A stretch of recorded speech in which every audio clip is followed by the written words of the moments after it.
कि निंदिया बाई के घरे जइयो। किनके घर है?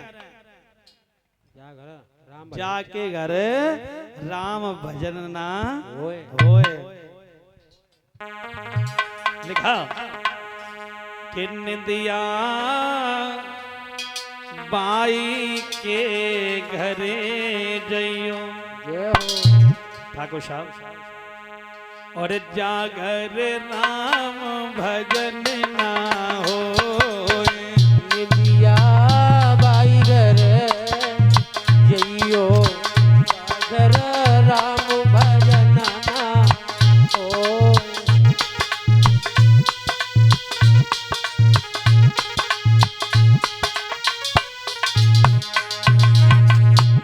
क्योंकि नींद उन्हीं को सताती है कि जो बिल्कुल खाली बैठते हैं। मान लो कहीं भी कुछ भी काम करो तो नींद नहीं आएगी। अब अगर कथा पंडाल में हुआ और अगर ताली ना बजाओ तो नींद आएगी। सही बात है कि नहीं? क्यों हमारे बुजुर्ग दादा जो बैठे हैं, हाँ, अगर मीठी मीठी तालियां बजती रहेंगी ना तो नींद नहीं आएगी। ए राम भजन ना होई जागर भोले भजन ना हो। निंदिया बाई के घर जइयो जागर राम भजन ना हो। निंदिया बाई घर जइयो बागर राम भजन ना हो। तुम जइयो बागर राम।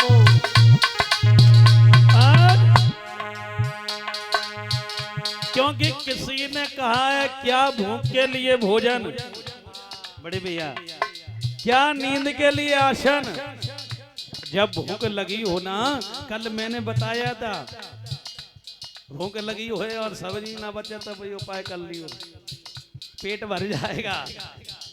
और जब नींद लगी हो तो नींद में ना बेड ना सोफा सेट कछू ना है, सोए जाओ।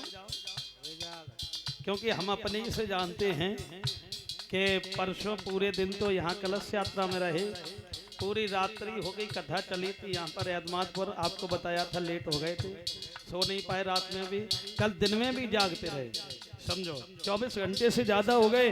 कल यहाँ से गए, गाड़ी से उतरे, जैसे लेटे पता नहीं चला भोजन कब खाया कब नहीं खाया। नींद में उठे, माता जी ने दिया, 2 रोटी खाई, फिर लुढ़क गए भाई जगह।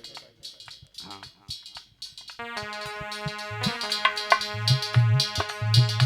अरे और पार्वती शंकर से बोली, पार्वती शंकर से बोली, और भोले कथा सुनाए देव मोई, भोले कथा सुनाए देव मोई।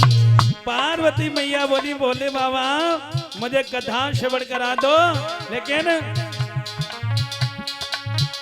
अरे भोले बाबा कथा सुनावे, लेकिन भयो का मालूम, और पार्वती गई सोए निंदिया बाई घर तुम जइयो बागर राम भजन ना होए। निंदिया बाई घर तुम जइयो बागर राम भजन ना होए।